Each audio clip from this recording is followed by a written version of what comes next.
ವಿರಾಮದ ನಂತರ ಜಾತಕ ಫಲ ಕಾರ್ಯಕ್ರಮಕ್ಕೆ ಮತ್ತೊಮ್ಮೆ ಸ್ವಾಗತ. ಶಾಸ್ತ್ರಿಗಳೇ, ಈ ದಿನ 12 ರಾಶಿಗಳ ಫಲಾಫಲ ಯಾವ ರೀತಿಯಾಗಿದೆ? 12 ರಾಶಿಗಳ ಫಲಾಫಲ ತಿಳಿಯುವ ಮುನ್ನ ಈ ಹೊತ್ತಿನ ಗ್ರಹಸ್ಥಿತಿಯನ್ನು ಗಮನಿಸ್ಕೊಳ್ಳೋದಾದರೆ, ಮೇಷರಾಶಿಯಲ್ಲಿ ಗುರು ಇರತಕ್ಕಂಥದ್ದು, ಕನ್ಯಾ ರಾಶಿಯಲ್ಲಿ ಕೇತು ಇರತಕ್ಕಂಥದ್ದು, ತುಲಾ ರಾಶಿಯಲ್ಲಿ ಶುಕ್ರ, ವೃಶ್ಚಿಕ ರಾಶಿಯಲ್ಲಿ ಕುಜ, ರವಿ ಬುಧರ ಯುತಿಯನ್ನು ನೋಡ್ತಾ ಇದ್ದೀವಿ ಧನಸ್ಸು ರಾಶಿಯಲ್ಲಿ. ಮಕರ ರಾಶಿಯಲ್ಲಿ ಶನಿಯ, ಕುಂಭರಾಶಿಯಲ್ಲಿ ಶನಿ ಜೊತೆಗೆ ಮಾಂದಿ ಉದಯ ಆಗಿರ್ತಕ್ಕಂಥದ್ದು ನೋಡ್ತಾ ಇದ್ದೀವಿ. ಇನ್ನು ಚಂದ್ರ ರಾಹು ಒಟ್ಟಾಗಿದ್ದಾರೆ ಮೀನರಾಶಿಯಲ್ಲಿ. ಹೀಗಿರುವಾಗ 12 ರಾಶಿಗಳ ಫಲಾಫಲ ಹೇಗಿರ್ತದೆ ಗಮನಿಸ್ಕೊಳ್ಳೋಣ. ಮೊದಲಿಗೆ ಮೇಷರಾಶಿಯವರಿಗೆ ನೋಡಿ, ನಿಮ್ಮ ರಾಶಿಯಿಂದ ಲಾಭದಲ್ಲಿ ಶನಿಮಾಂದ್ಯರಿದ್ದಾಗ ಲಾಭ ಸಮೃದ್ಧವಾಗುತ್ತೆ. ವೃತ್ತಿಯಲ್ಲಿ ಅನುಕೂಲಗಳು, ಲಾಭ ಗಳಿಕೆ, ಬಡ್ತಿ ಸಿಗ್ತಕ್ಕಂಥದ್ದು ಇಂಥದ್ದೆಲ್ಲ ಇದೆ, ಸಂಶಯ ಇಲ್ಲ.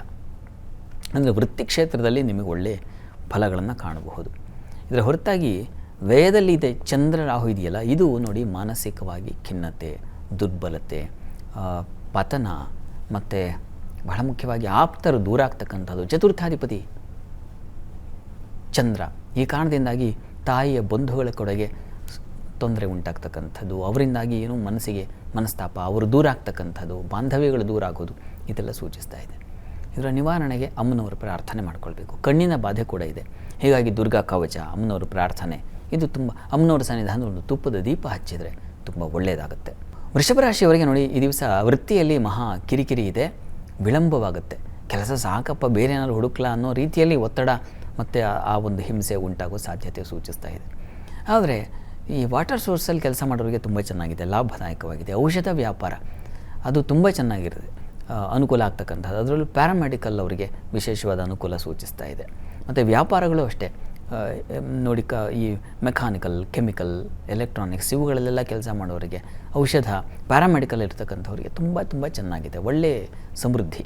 ಹಣ ನಷ್ಟ ಅಂತ ಇಲ್ಲ ಅಂತಲ್ಲ, ಹಣ ನಷ್ಟವೂ ಇದೆ, ಸ್ವಲ್ಪ ತೊಂದರೆ ಒಳಪಡ್ತೀರ. ಯಾಕಂದರೆ ದ್ವಿತೀಯಾಧಿಪತಿ ಧನಾಧಿಪತಿ ಅಷ್ಟಮದಲ್ಲಿದ್ದಾನೆ, ಈ ಕಾರಣದಿಂದಾಗಿ ಸ್ವಲ್ಪ ನಷ್ಟವೂ ಇದೆ, ಹುಷಾರಾಗಿರಿ. ವಿಷ್ಣು ಸಹಸ್ರನಾಮ ಹೇಳ್ಕೊಳ್ಳಿ. ಮಿಥುನ ರಾಶಿಯವರಿಗೆ ದಿವಸ ವೃತ್ತಿಯಲ್ಲಿ ಸ್ತ್ರೀಯರಿಗೆ ನೋಡಿ ಕಿರಿಕಿರಿ ಇದೆ, ಮಾತಿನ ವಾಗ್ಘರ್ಷಣೆ ಆಗೋ ಸಾಧ್ಯತೆ ಇದೆ. ಕೆಟ್ಟ ಮಾತಾಡ್ಬಿಡ್ತಾರೆ, ಅದು ಸಹಿಸ್ಕೊಳ್ಳೋಕ್ಕಾಗಲ್ಲ, ಆ ಸ್ಥಳದಲ್ಲಿ ಇರೋಕ್ಕಾಗಲ್ಲ. ಹಾಗೆ ಕಠಿಣ ಮಾತು, ಒರಟು ಮಾತು ಮತ್ತು ಬೇಡದ ಅನಗತ್ಯ ಮಾತು ಇವುಗಳಿಂದ ಬೇಸರ ಆಗುತ್ತೆ ವೃತ್ತಿ ಸ್ಥಳದಲ್ಲಿ, ಅದೊಂದು ತೊಡಕನ್ನು ಸೂಚಿಸ್ತಾ ಇದೆ. ತಂದೆ ಮಕ್ಕಳಲ್ಲಿ ಭಿನ್ನಾಭಿಪ್ರಾಯ ಇದೆ. ಇದರ ಹೊರತಾಗಿ ವ್ಯಾಪಾರಿಗಳಿಗೆ ತೊಂದರೆ ಇಲ್ಲ, ಅನುಕೂಲ ಆಗುತ್ತೆ. ಈ ಶಿಕ್ಷಣ ಕ್ಷೇತ್ರದಲ್ಲಿರ್ತಕ್ಕಂಥವ್ರಿಗೆ ತೊಂದರೆ ಇಲ್ಲ, ಚೆನ್ನಾಗಿದೆ. ಈ ಒಂದು ಪರಿಹಾರಕ್ಕೆ ತೊಡಕಿರ್ತಕ್ಕಂಥ ಪರಿಹಾರಕ್ಕೆ ವಿಷ್ಣು ಸಹಸ್ರನಾಮ ಹೇಳ್ಕೊಳ್ಳಿ, ಮನಸ್ಸಿಟ್ಟು ಹೇಳಿ, ಅನುಕೂಲ ಆಗುತ್ತೆ. ಇನ್ನು ಕರ್ಕಟಕ ರಾಶಿಯವರಿಗೆ ನೋಡಿ, ರಾಶ್ಯಾಧಿಪತಿ ರಾಹುಯುಕ್ತನಾದಾಗ ಮನಸ್ಸು ರಾಡಿಯಾಗುತ್ತೆ, ಬೇಡದ ಆಲೋಚನೆಗಳು ಬರುತ್ತೆ, ಧರ್ಮ ಕಾರ್ಯಗಳಿಗೆ ವಿರೋಧ ಉಂಟಾಗೋದು ಮತ್ತು ಅಂಥ ಚಟುವಟಿಕೆಯಲ್ಲಿ ತೊಡಗೋದು, ಯಾರದೋ ಪ್ರೇರಣೆ, ವ್ಯಸನ, ಬೇಡದೇ ಇರ್ತಕ್ಕಂಥ ಈ ಕೆಟ್ಟ ಚಟಗಳು ಅಂತೀವಲ್ಲ ಅಂಥವುಗಳಿಗೆ ಬಲಿಯಾಗೋ ದಿವಸ ಇದು ಬಹಳ ಮನಸ್ಸು ಕುಗ್ಗಿ ಹೋಗುತ್ತೆ. ಈ ಕಾರಣದಿಂದಾಗಿ ಈ ದಿವಸ ಅಮ್ಮನವ್ರ ಪ್ರಾರ್ಥನೆ ಬೇಕೇ ಬೇಕು. ಅಮ್ಮನವ್ರ ಸನ್ನಿಧಾನದಲ್ಲಿ ಒಂದು ಅಭಿಷೇಕವನ್ನು ಮಾಡಿಸಿ ತೀರ್ಥ ಸೇವನೆ ಮಾಡಿ, ಸಜ್ಜನರ ಸಹವಾಸ ಮಾಡೋದು ಒಳ್ಳೆಯದು.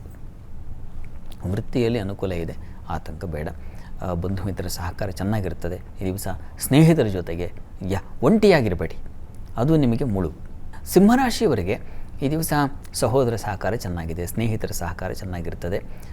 ಸ್ವಲ್ಪ ತೊಂದರೆ ಇಲ್ಲ ಅಂತಲ್ಲ, ಗುಹ್ಯ ಸ್ಥಾನಗಳಲ್ಲಿ ತೊಂದರೆಗಳು, ಇನ್ಫೆಕ್ಷನ್ಸ್ ಆಗೋ ಸಾಧ್ಯತೆಯನ್ನು ಸೂಚಿಸ್ತಾ ಇದೆ. ಯೂರಿನರಿ ಇನ್ಫೆಕ್ಷನ್ಸು ಈ ಥರದ್ದು ತೊಂದರೆಗೆ ಒಳಪಡುವ ಸಾಧ್ಯತೆ ಇದೆ ಈ ದಿವಸ. ನೀರಿನ ವ್ಯತ್ಯಾಸ ಮಾಡ್ಕೋಬೇಡಿ, ಆಹಾರ ವ್ಯತ್ಯಾಸ ಮಾಡ್ಕೋಬೇಡಿ. ಈ ಹೈಯರ್ ಸ್ಟಡೀಸ್ ಮಾಡೋರಿಗೆ ತುಂಬ ಚೆನ್ನಾಗಿದೆ, ಬುದ್ಧಿಬಲ ಚೆನ್ನಾಗಿದೆ ಮತ್ತು ಒಳ್ಳೆಯ ಮಾರ್ಗದರ್ಶನವೂ ಸಿಗುತ್ತೆ. ಆರೋಗ್ಯದ ದೃಷ್ಟಿಯಿಂದ ಆದಿತ್ಯ ಹೃದಯವನ್ನು ಕೇಳಿಸ್ಕೊಳ್ಳಿ, ಹೇಳ್ಕೊಳ್ಳಿ, ಬಹಳ ಒಳ್ಳೆಯದು.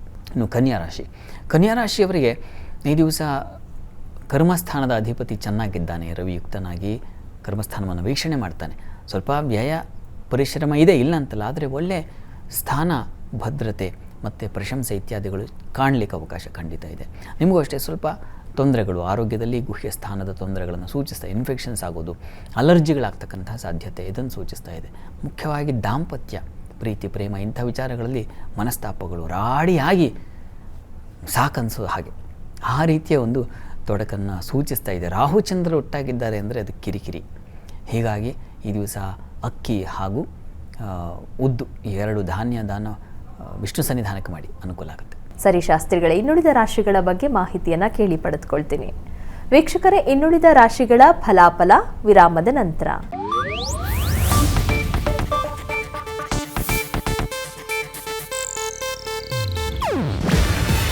ಇದು ಏಷ್ಯಾನೆಟ್ ನ್ಯೂಸ್ ನೆಟ್ವರ್ಕ್ ಪ್ರಸ್ತುತಿ. ನೀವು ನೋಡ್ತಿದ್ದೀರಾ ಏಷ್ಯಾನೆಟ್ ಸುವರ್ಣ ನ್ಯೂಸ್.